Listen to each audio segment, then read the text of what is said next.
capítulo 12, nós vamos ler os 3 primeiros versículos.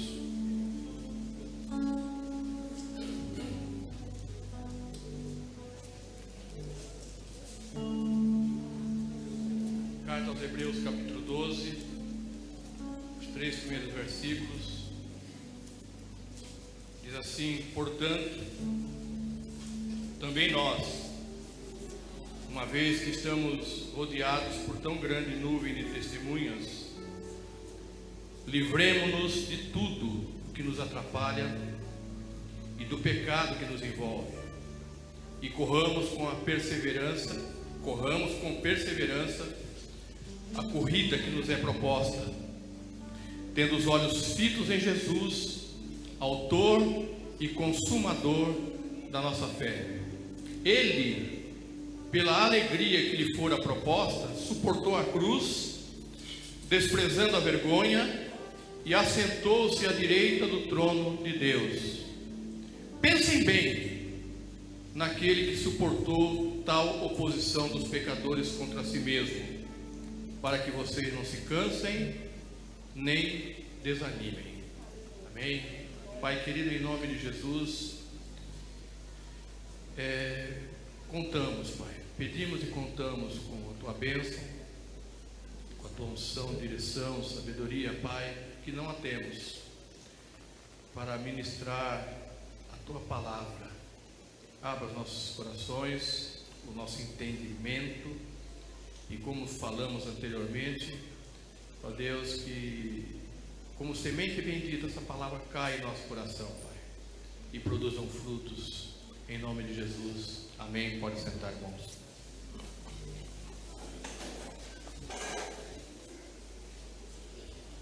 Licença, estão lá em cima, né?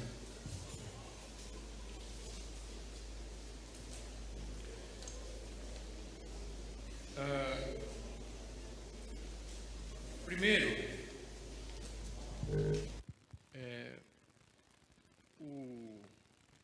a razão por que essa carta foi escrita, não se sabe, não ficou registrado quem escreveu essa carta. Uns acham que Paulo, outros acham que Apolo, Timóteo, enfim. Uma coisa nós sabemos, ela foi inspirada pelo Espírito Santo de Deus. Então, quem escreveu, o autor humano, vamos dizer assim, é o que menos importa. E o autor dessa carta, ele escreve a um grupo de judeus que havia se convertido a Cristo, porém, veio as lutas, veio as perseguições, veio as dificuldades, e ele fica sabendo que muitos desse grupo estavam querendo desistir e voltar para o judaísmo. Então, havia a iminência de desânimo e de grande desistência nesse grupo de irmãos. E o autor aqui escreve essa carta para dizer a esses irmãos, mostrar para eles a superioridade da nova aliança, a superioridade de Jesus em relação à aliança anterior. E que eles não deveriam desanimar. Então esse é todo o roteiro dessa carta. O autor vem dizendo que Jesus é superior a Moisés, que é superior à velha aliança, que é superior à lei, e que ele estava acima de tudo.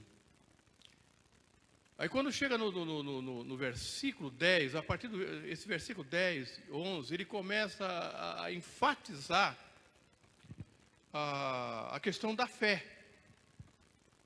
né? A necessidade de andar, de viver por fé. A vida com Cristo é por fé, a vida cristã ela é movida pela fé, né? O justo viverá pela fé. E no 11, ele descreve um número de irmãos do passado que passaram por dificuldades, por lutas. Ele vem descrevendo pessoas que tiveram o corpo cerrado ao meio, né, e foram entregues a leões. É só ler o capítulo 11, um capítulo todo descrevendo essa situação. E o quanto esses homens se mantiveram firmes, apesar de toda a luta, de tudo aquilo que eles viveram, de tudo aquilo que eles passaram. Então, esse aqui uma panorâmica do assunto dessa carta. No versículo que nós lemos, tem como contexto principal aqui exatamente o capítulo 11.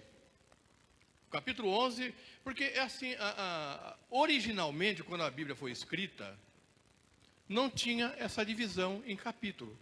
A divisão em capítulo, ela nos auxilia, ela nos ajuda na memorização, mas originalmente, porque é uma carta, por exemplo, aqui. É uma carta, ela é escrita direto, né? Então, não tinha essas divisões. Por isso, para que a gente tenha um bom entendimento, é bom voltar a alguns versículos antes do capítulo que a gente está lendo, para que a gente tenha um melhor entendimento, e é o caso aqui. Aqui, o 12, ele fala, portanto, nós também, uma vez que estamos rodeados por tão grande nuvem de testemunhas, isso fica meio vago, né, se nós não formos buscar o contexto. Obviamente, eu não vou ler o versículo 11 todo, mas o versículo 39 diz assim, todos esses, ou seja, esses que o 11 está falando, Abel, Enoque, Davi, Jefité, Sansão, enfim, tem um número enorme aqui. Todos esses receberam bom testemunho por meio da fé. No entanto, nenhum deles recebeu o que havia sido prometido. Deus havia planejado algo melhor para nós, para que conosco fossem eles aperfeiçoados. E aí no 12, o autor que começa a dizer, portanto também nós, interessante que ele se inclui aqui, né? Portanto também nós, uma vez que estamos rodeados por tão grande nuvem de testemunha, livremo-nos de tudo que nos atrapalha e do pecado que nos envolve e corramos com perseverança a corrida que nos é proposta. Amém? Então, o assunto o assunto principal do que vamos ministrar nessa manhã é fé, amém? É foco e perseverança, amém? São basicamente esses três aspectos. Interessante que nesse momento aqui, que essa carta é escrita, tinha-se o conhecimento desses casos narrados no capítulo 11. Mas isso não encerra ali. Isso não se encerra ali. Nós temos hoje irmãos nossos dando a vida por amor ao Evangelho. Precisaríamos inúmeros volumes para aumentar esse capítulo 11. De pessoas que, por não desistirem, por não abandonarem a fé, por não negarem o nome de Jesus, nesse momento, certamente, tem alguém morrendo ao redor do mundo. Tem alguém tendo a vida aqui ceifada, por não desistirem, por perseverarem, por manterem a fé e por não negarem o nome de Jesus. Então, existe aqui uma analogia. Aliás, existe aqui um exemplo com esses irmãos do passado, mas existe também anônimos e exemplos contemporâneos que nós nem conhecemos, talvez não iremos saber aqui, mas que passam pelas mesmas privações que esses irmãos passaram. E aqui o autor, ele faz uma analogia com um atleta numa pista, num estádio, numa arena, numa maratona. correndo, é a analogia que ele faz. Que ele fala aqui que nós precisamos com perseverança, correr com perseverança a corrida que nos foi proposta. Perdão, mas deixa eu colocar aqui no... Tem um negócio tocando aqui. Esqueci de colocar no... Pronto, está resolvido aqui. Então, ele faz aqui essa analogia, uma comparação da nossa carreira cristã, da nossa caminhada cristã, como uma grande corrida. Um atleta correndo, e aqui não é aquela corrida de 100 metros, mas é uma maratona. Uma corrida de longa distância. Porque a corrida de 100 metros é aquela que dura, não sei, alguns segundos ali, né? Aonde ali o corredor, ele compete um contra o outro. Para quem chega nesses 100 metros lá primeiro, é uma explosão, né? Agora, numa maratona, normalmente um corredor de corridas de longas distâncias, a preocupação dele não é competir com o outro. A preocupação dele é quebrar os seus próprios limites, quebrar os seus próprios recordes. A gente pega numa maratona, quando ao término, cada um que vai chegando e cruza ali aquela linha ali de chegada, ele olha no relógio. Ele olha no relógio para saber se ele bateu o seu próprio recorde anterior. É essa a preocupação. E aqui, para que chegue ali, obviamente, é necessário que esse corredor persevere. É necessário que ele tenha dentro de si, dentro da sua personalidade, do seu caráter, a perseverança, a persistência, a determinação. Porque senão ele desiste. Ele desiste.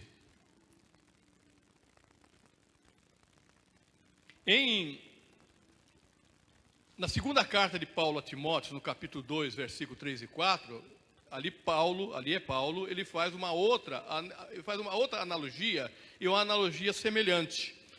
Só que ele usa outra figura. Ele fala: suporte comigo o sofrimento como bom soldado. Aqui é a figura do soldado. Suporte comigo os sofrimentos como bom soldado de Cristo Jesus. Nenhum soldado se deixa envolver pelos negócios da vida civil, já que deseja agradar aquele que o alistou. Semelhantemente, ele volta, aqui Paulo também fala do atleta, semelhantemente, nenhum atleta é coroado como vencedor se não competir de acordo com as regras. Aqui Paulo usa as duas figuras, do soldado. Você é soldado de Jesus? Amém? Você foi alistado por Ele. Amém? E como nós fomos alistados por Ele, a nossa atitude, a nossa vida de soldado deve visar agradar aquele que nos alistou. Amém? Não fomos nós que alistamos a nós mesmos, né? Mas o Senhor nos alistou como soldado e, portanto, isso é um privilégio e nós temos que fazer tudo. A nossa vida militar, vamos dizer assim, deve ser para agradar a esse que nos alistou. E para agradar a esse que nos alistou, eu não posso misturar os costumes da vida civil na vida militar. Agora eu sou um soldado e eu preciso viver como tal. Amém? Bom, e agora partindo para a ministração propriamente dita, eu queria dizer, compartilhar com os irmãos aqui nesses 3 textos, 5 atitudes que devem ser observada, praticada, tomada por mim, por você, que somos atletas de Cristo, amém? E que somos soldados de Cristo. Então, 5 atitudes que está aqui no texto que nós lemos. A primeira atitude é o que está ainda no versículo 1, livremo-nos de tudo o que nos atrapalha. Na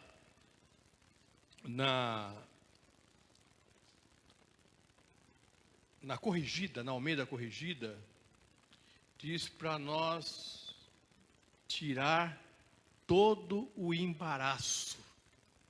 Tirar todo o embaraço. Tudo aquilo que nos embaraça.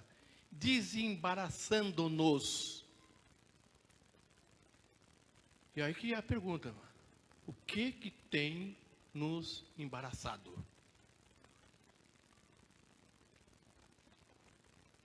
Na vida, amados, em todos os seus setores, tem pessoas que estão embaraçadas na sua área de atuação, e há aqueles que são desembaraçados. E é tão bom conviver com pessoas desembaraçadas, né? A coisa flui, a coisa anda.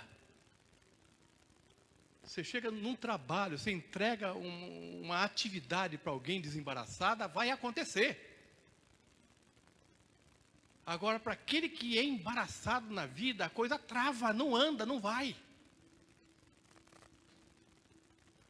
Não acontece. E não é diferente na vida espiritual.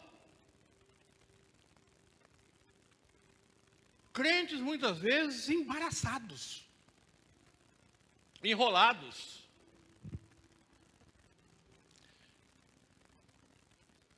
Aqui ninguém, talvez só a Luciana e a Sandra talvez lembre disso. Meu cabelo, às vezes parece que não é pichainho tanto assim, porque está curtinho, sabe? Mas se começar a crescer, vocês vão perceber o pichainho deles, sabe? E eu tinha o cabelo que era desse tamanho. Você imagina um pichainho desse tamanho. Isso quando eu tinha lá 18 anos, por aí. E a dor que dava para pentear, eu penteava com um garfo. Porque aquele pichainho embaraçava todo. E o garfo entortava aqui, e era dor, né? Para tentar. Aí depois eu tomei uma decisão drástica. Rapei e não deixei mais ficar daquele jeito. Né? Às vezes a nossa vida está assim, amados. Embaraçada. E aqui o autor está dizendo o seguinte: livre-se. Um soldado, um atleta, quando ele vai correr, ele usa a menor quantidade de roupa para evitar atrito.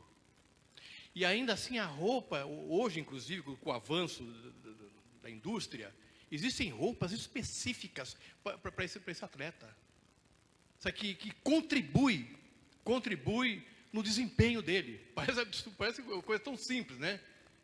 Então ele tinha que se livrar de tudo para poder competir, para poder chegar, finalizar a prova. E aqui o autor está fazendo essa analogia que não deve ser diferente com a gente. Por exemplo, eu estava ouvindo esses dias um jogador de futebol, o repórter, uma festa lá no clube. Esse jogador já tem mais de 40 e parece um garoto de 20 anos. A qualidade física dele, né? Aí ele fala o porquê disso. Aí ele fala: eu faço exercício, durmo bem, me alimento bem. E naquele dia estava acontecendo um evento lá, um café lá no clube, e cheio de coxinha, cheio de empadinha, cheio de não sei do quê. E ele se negou a comer. Falou: não, isso é uma delícia isso aí, mas eu não vou comer. Porque eu tenho que andar como jogador de futebol sempre em alto nível. E se eu quero ter um desempenho em alto nível, eu não posso me dar ao luxo de ficar comendo coxinha e empadinha, que é uma delícia. E ele foi pegar fruta, foi pegar maçã e foi comer maçã. O que quer dizer com isso, amado? Que embaraço nem sempre é pecado. Aqui ele está dizendo o seguinte: livre-se de todo embaraço. Mas embaraço ele não é necessariamente em si mesmo pecado. Que mal tem comer uma coxinha? Que mal tem? Não é imoral eu comer um prato, que eu não quero eu quero um prato de coxinha, né? Um prato de empadinha. Não há nada de moral nisso aí, mas vai me prejudicar. o exagero disso vai me trazer prejuízo. Inúmeros. Então, embaraço na nossa vida nem sempre é pecado. Mas muitos embaraços na nossa vida impedem que a gente sirva a Deus como o Senhor deseja. Impede que a gente agrade aquele que nos alistou para a guerra. E embaraços, se nós não nos livrarmos de alguns, eles acabam se tornando pecado depois. Porque pecado, amado, nós identificamos.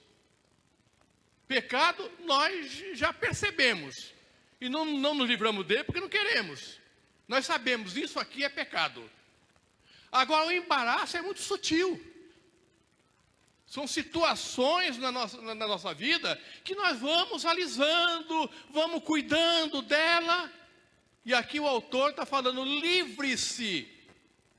Livre-se de todo embaraço. E aí fala que é a primeira atitude que nós temos que tomar. E você sabe o que te embaraça. Tem pessoas embaraçadas, amados, na obra de Deus por causa do seu temperamento. E ele não abre mão disso. Eu nasci assim. Eu sou assim. Quem quiser que me engula.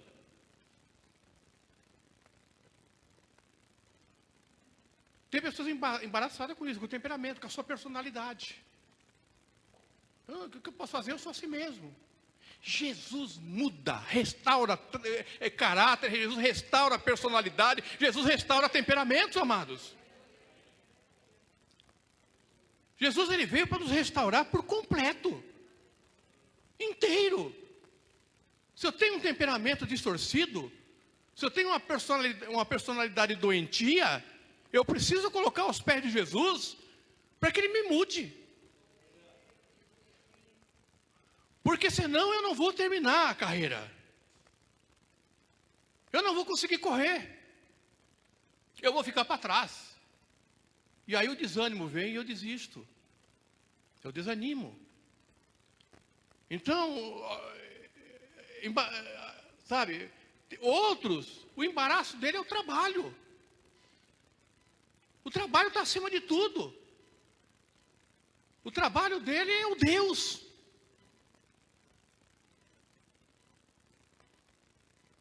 E o trabalho não é importante?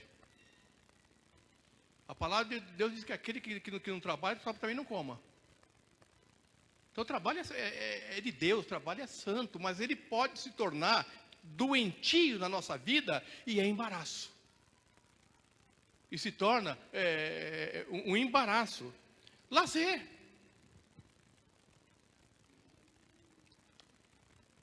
Quantas pessoas que ele não está nem preocupado. Tem pessoas que às vezes não querem contribuir ministerialmente na igreja, porque a preocupação dele, que em alguns domingos vai ter um feriado prolongado, ele tem que ir para a praia, ele tem que ir para o sítio. Então, para não correr o risco de ele ter que adiar algum desses, vai lá que tem um feriado, aí eu estou na escala. Eu vou ter que abrir mão do meu lazer? Então, não me comprometo. Não assumo nenhum compromisso, porque eu tenho direito ao meu lazer. Claro que tem. Mas esse lazer não pode se tornar embaraço na minha vida. Dinheiro. E aqui é amplo, não vou nem comentar muito sobre isso. Mas muitas vezes o dinheiro, que é tão importante na nossa vida, ele se torna embaraço também. Ministério. Aí agora é o outro lado da moeda agora aqui. Tem pessoas que estão embaraçadas no ministério. Tem pessoas que abandonam a igreja por causa do ministério às vezes. Abandonam a fé. Por situações. Eu tenho, amado, diariamente de investigar se o meu ministério não se torna um Deus na minha vida. O serviço para o Senhor, o nosso trabalho na igreja é para o Senhor. Mas nós criamos o hábito de falar o meu ministério, né? Meu ministério não, o ministério é do Senhor. O ministério é de Jesus. Ele estabeleceu a igreja e Ele deu dons aos homens. E esses dons existem para a edificação da igreja. Portanto, tudo é do Senhor. Como o meu ministério. Pela graça e misericórdia do Senhor nós estamos servindo. Mas se nós não tivermos esse entendimento, o nosso serviço, o nosso ministério acaba se tornando um embaraço na nossa vida. E que precisam ser tirados. Amém? A segunda atitude...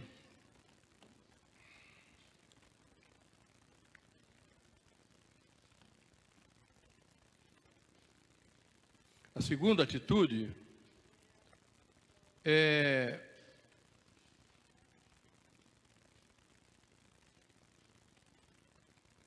livremos-nos do pecado que nos envolve.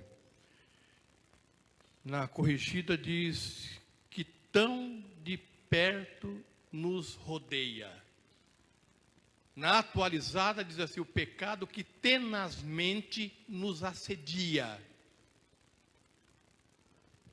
Tudo quer dizer a mesma coisa. Pecado que tão de perto nos odeia. O pecado, livremos-nos do pecado que nos envolve. Qual pecado te envolve? Qual o pecado que te assedia diariamente? Qual o pecado que está à minha volta diariamente? E nós vamos andando com ele. Não dá para entrar numa maratona espiritual, na carreira espiritual, carregando esses pecados. E às vezes, amados, é assim. Nos aconselhamentos, fica muito claro. Você aconselha uma pessoa hoje, ele está naquele pecado. Aí você vem o ano que vem e te chama, o pecado é o mesmo. Aí daqui a pouco você vai, ele está com a mesma lamúria, a mesma coisa, ele não se livra desse pecado. Ele está sendo assediado diariamente e ele não faz nada para afastar esse pecado da vida dele. E aqui o autor, se você quer terminar a carreira, você precisa andar com perseverança, e para andar com perseverança, precisa se livrar de todo o embaraço e precisa se livrar do pecado. A terceira atitude é correr. Que não adianta se livrar do embaraço, se livrar do pecado e ficar parado. Eu me livrei do embaraço, me livrei do pecado, agora eu preciso correr. E correr de que forma? Uma versão diz que é com paciência, aqui nessa versão a NVI diz que é com perseverança, com continuidade, com determinação, com foco. Não pode desistir no caminho. As dificuldades vão vir. As lutas vão surgir. Isso é inevitável. Mas, e exatamente por isso que precisa perseverança. E sabendo de uma coisa, que a carreira em que nós estamos, ela foi proposta por Deus. Amém? Nós estamos numa corrida, porque é assim, mas nós temos sempre mini carreiras, né? A carreira na faculdade, a carreira no trabalho, a carreira na família, né? O Emerson e a Alessi, o Silas e a Luana estão iniciando uma carreira aí como pais, né? Quem mais aí? Você tem mais alguém aí? Né? A carreira de pais. São mini carreiras que essas também precisam.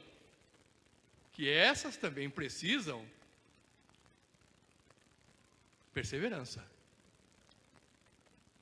Né? Quantos pararam no caminho nos casamentos? Porque não se livraram de embaraços e de pecado. Quantos não ficaram no caminho no trabalho? Já viu aquelas pessoas que hoje está, rapaz, Deus me mostrou que agora achei, agora você é vendedor, sabe? O profeta falou comigo, eu sonhei, agora eu sei qual é o meu trabalho, né? Aí daqui a pouco 3 meses não está mais como vendedor, ele está como encanador. Aí daqui a pouco ele é garçom. Não persevera em nada, ele não sabe nem o que ele é. Não persevera, começa e não termina. Vai ficando pelo caminho, deixando rastros pelo caminho.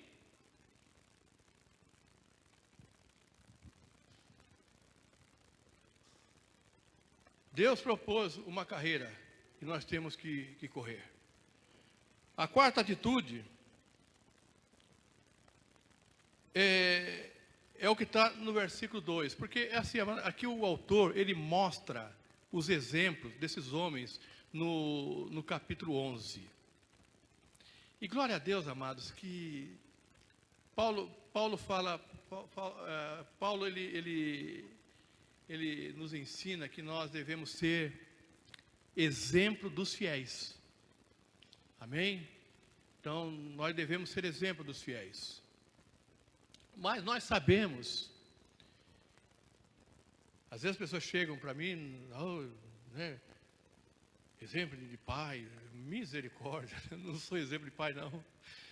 Exemplo de marido, não sou, não. O que eu quero dizer com isso, amado? Que mesmo esses homens citados aqui no capítulo 11, e os ouvintes, o destinatário dessa carta aqui, sabiam que esses homens, embora enfrentassem tudo isso, eram falhos, tinham dificuldades, tinham limitações. Muitos deles cometeram erros terríveis. A questão aqui é que eles perseveraram. É um exemplo de perseverança. E aqui no versículo 2, eu entendo que é assim, quando os nossos exemplos humanos são falhos, e são. Quando nossos exemplos humanos são limitados, e são, nós devemos olhar para Jesus, tendo os olhos fitos em Jesus, autor e consumador da nossa fé.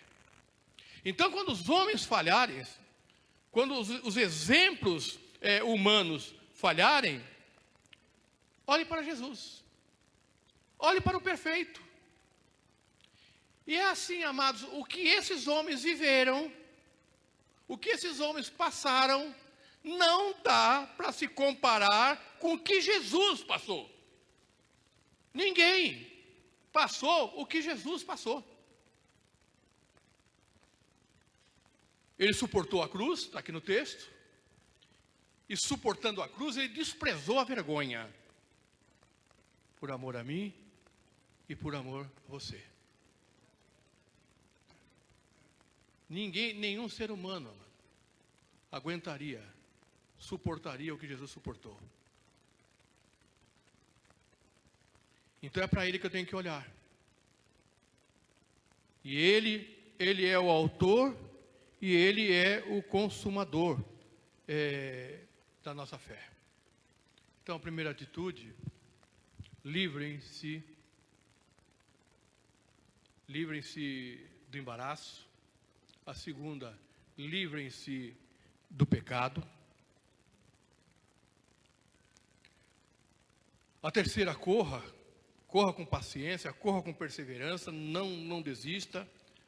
A quarta, olhe para Jesus. E a quinta, considerem o sacrifício de Jesus. Eu volto aqui ao Dário. O Dário, ele pregou aqui na quinta-feira sobre gratidão. Quem estava aqui na quinta? Amém. Bastante gente, glória a Deus.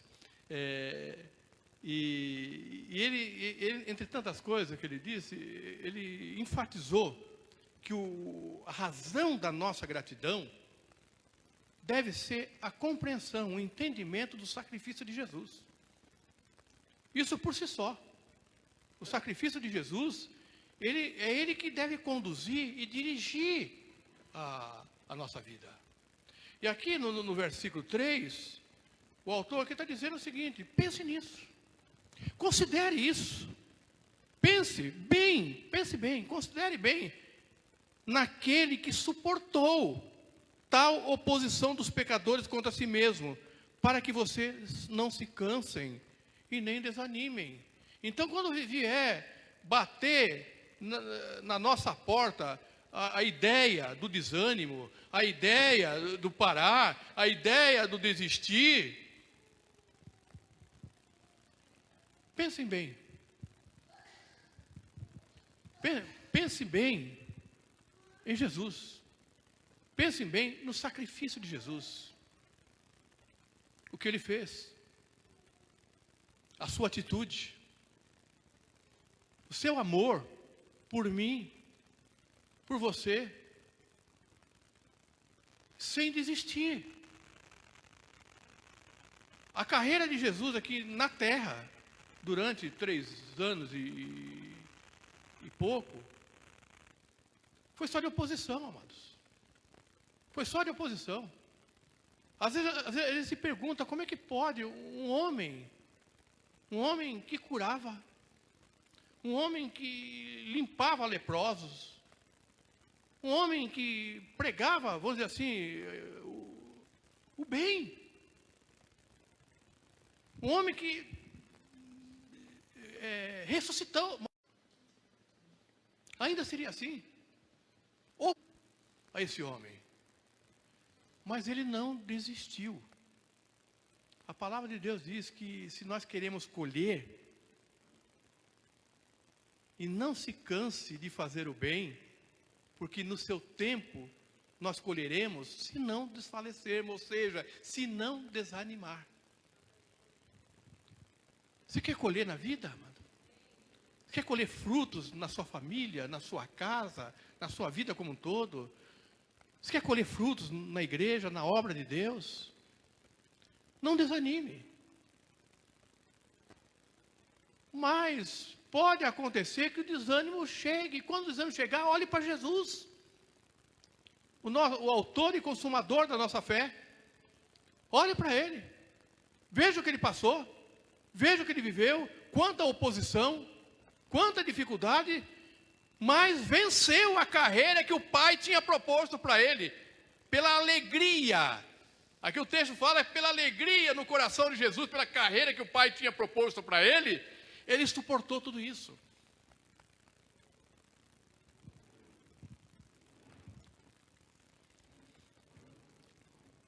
Essa é a quinta atitude.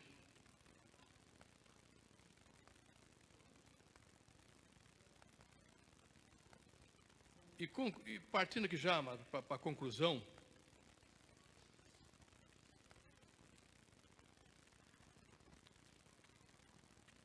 nessa carreira santa, amado, nessa carreira santa, nessa corrida santa, aqui no texto eu não vou entrar nisso, senão eu vou entrar em outra pregação. Mas mais aqui na frente, o texto fala da correção de Deus. Que Deus disciplina seus filhos. E que nós devemos nos submeter a essa disciplina. Há uma versão que Deus disciplina e açoita a todo aquele que Ele recebeu como filho. Todo aquele que Ele recebeu como filho, Ele impõe a ele a disciplina. E muitas vezes nós achamos forte essa frase, né? Deus açoita. Ele corrige aquele que ama e açoita aquele a quem Ele tomou como filho. E a nossa indignação muitas vezes com essa frase é porque hoje nós vivemos na era da licenciosidade. Os pais hoje não disciplinam mais filho, em sua grande maioria. Hoje é liberdade total. Meu filho tem direito e precisa ser respeitado. Né? Aí quando nós temos essa concepção, aí nós olhamos aqui, nossa, que palavra forte. Né? Mas eu acredito que quando os pais disciplinavam os filhos, eles olhavam para aqui e tinha toda a compreensão. Porque aqui o texto fala, se vocês pais humanos disciplinam seus filhos, por que o Pai Celestial também não o fará? Ele faz. Amadas, a carreira nossa, com toda a dificuldade, nós estamos sendo disciplinados. Amém? Nós estamos sendo trabalhados. Nós estamos sendo moldados durante a trajetória. Romanos, capítulo 8, versículo 29, diz assim, pois aqueles que de antemão conheceu, também os predestinou para serem conformes à imagem de seu Filho, a fim de que ele seja o primogênito entre muitos irmãos. Nós não seremos esse irmão de Jesus, nós não seremos conforme a imagem dele se não formos tratados. Ele é nosso irmão mais velho, e Deus é o nosso Pai. E Ele nos disciplina para que a gente seja moldado e seja semelhante ao nosso irmão mais velho. Ele é o primogênito de Deus, nosso irmão amado. Mas para isso é necessário disciplina. Para isso é necessário nós sermos moldados, tratados, lapidados. E que muitas vezes, e na maioria das vezes, dói. É muito triste, amado. É muito triste pessoas que não perseveram. Em tudo. Pessoas que desistem. Na menor... Claro que quando está tudo de vento em popa, ninguém quer desistir. Mas a menor dificuldade que vem, ele para.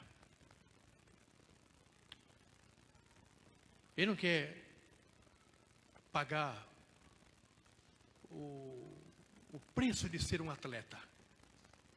O preço de ser um soldado. Então ele desiste. Ele não quer sair da zona de conforto dele. Então ele vai mudando. Ele vai aonde está melhor. Ele vai mudando, e vive uma vida de desistência. Não se firma em nada. Desistir provoca em nós destruição. E perseverar promove em nós a salvação. Aqui mesmo em Hebreus, no capítulo 10, o versículo 35 ao 39, diz assim: por isso, não abram mão da confiança que vocês têm. Ela será ricamente recompensada.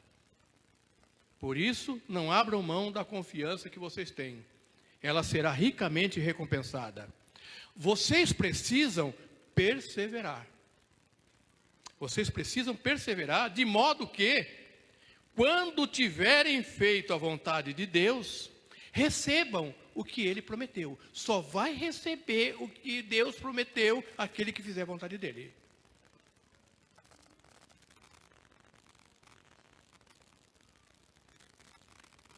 Pois em breve, muito em breve, aquele que vem virá, e não demorará. Você aguarda esse dia? Amém? Mas o meu justo viverá pela fé, e se retroceder, não me agradarei dele. Nós, porém, não somos os que retrocedem e são destruídos, mas dos que creem, e o que crê persevera, dos que creem e são salvos. Nós não somos daqueles que retrocedem, que voltam para trás, que desistem, que desanimam, mas nós somos dos que creem e são salvos. O versículo 3, ele termina dizendo, o versículo 3 diz, pense bem daquele que suportou tal oposição dos pecadores contra si mesmo, para que vocês não se cansem e não desanimem. Eu não sou exemplo, amados. Eu preciso diariamente colocar minha vida diante de Deus para que ela produza efeito na minha vida e esse efeito seja exemplo para você. Naquilo que eu persevero, naquilo que eu faço à vontade de Deus, nós temos que ser exemplo um para o outro. Mas o exemplo maior de perseverança, de determinação, de foco, é Jesus. E muitas vezes nós nos embaraçamos com as coisas dessa vida, os embaraços dessa vida que nos prejudicam. E perdemos o foco daquilo que é essencial, daquilo que realmente importa. Porque a maioria dos embaraços são fúteis. A maioria dos embaraços são futilidades, que dá para viver sem eles. E muitas vezes nós não queremos abrir mão. Nós mantemos o fútil em prejuízo do essencial. Então a palavra hoje é essa. Você sabe, amado. Eu sei. Nós sabemos o que nos embaraça. Nós sabemos. O que nos está enroscando e está nos impedindo de fazer a vontade plena do Senhor. E a palavra diz que nós temos que nos livrar dele. Existem dois grupos de pessoas, amados. Dois grupos no texto que lemos aqui. Aqueles que desistem e aqueles que perseveram. Que grupo que eu pertenço? Que grupo que você pertence? Dos que desistem ou dos que perseveram? Teve uma Olimpíada, me parece que foi em 2004, que um brasileiro estava na frente, na maratona lá. Não sei se era maratona, um tipo de corrida dessa longa distância, me parece que era maratona. O Vanderlei Cordeiro de Lima. Faltava alguns segundos. Ele estava em primeiro. Faltava alguns segundos para ele cruzar a linha de chegada em primeiro lugar. E apareceu um senhor lá da torcida, lá invadiu a pista e atrapalhou ele. E ele, enfim, perdeu a concentração, se desconcentrou, perdeu alguns segundos ali também.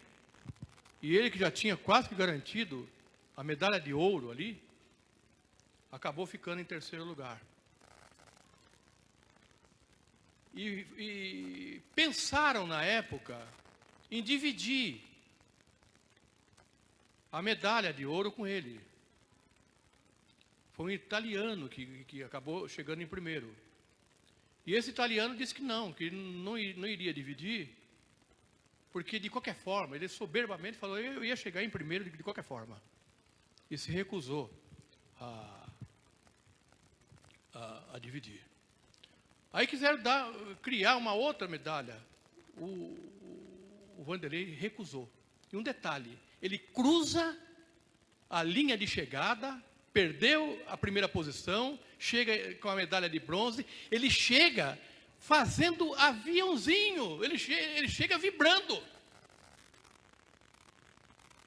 Ele não estava se lamentando. Até hoje você vê as entrevistas dele, ele perdoou a pessoa que foi lá e agrediu ele.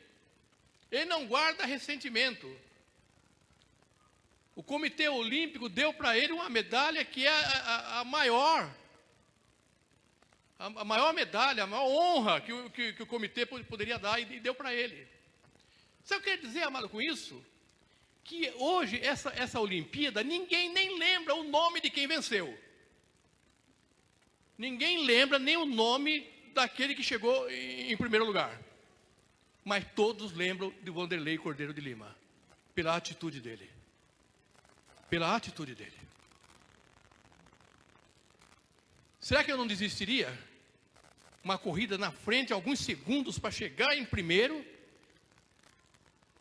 Sou agredido, eu poderia me justificar, um embaraço repentino, inesperado. e perder a medalha de ouro e chegar dois, chegar na minha frente. Não, ele chega com a terceira posição, vibrando. Vibrando.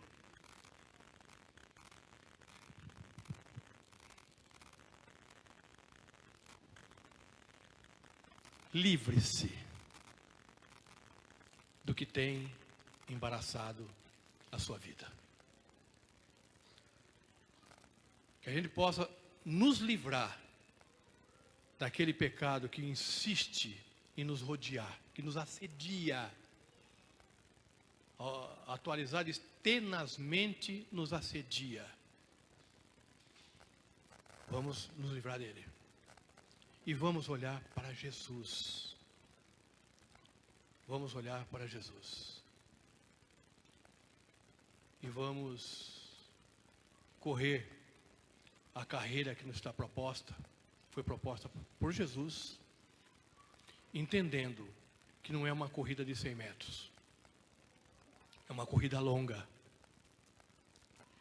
Uma corrida longa. Se eu gasto todos os meus recursos no início da corrida, eu não chego. Eu preciso dosar. Eu preciso distribuir a minha energia, vamos dizer assim, para toda a corrida. Por isso nós necessitamos do fruto do Espírito. Porque uma das qualidades do fruto do Espírito que determina todas as outras é o equilíbrio. É a moderação, é o domínio próprio. E isso é um elemento, é uma vestimenta indispensável na vida do atleta de Cristo, na vida do soldado de Cristo. O equilíbrio, a moderação, o domínio próprio, para que a gente chegue, de fato, ao final dessa carreira e essa maratona, todos nós seremos premiados com a coroa da vida. Amém? Nós fomos alistados, amados. Nós fomos alistados pelo Senhor. E fomos alistados com um propósito, de fazer a vontade, de agradar aquele que nos alistou para a guerra. E para agradar ele, eu tenho que subjugar a mim mesmo. Eu tenho que subjugar o meu corpo. Eu tenho que anular a minha própria vontade. Eu tenho que resistir àquilo que me agrada. Eu tenho que fugir do pecado que me rodeia. Amém, igreja? Que o Senhor possa falar melhor em nossos corações. Eu vou orar com você. E se tiver um louvor, depois nós faremos o louvor e estaremos encerrando.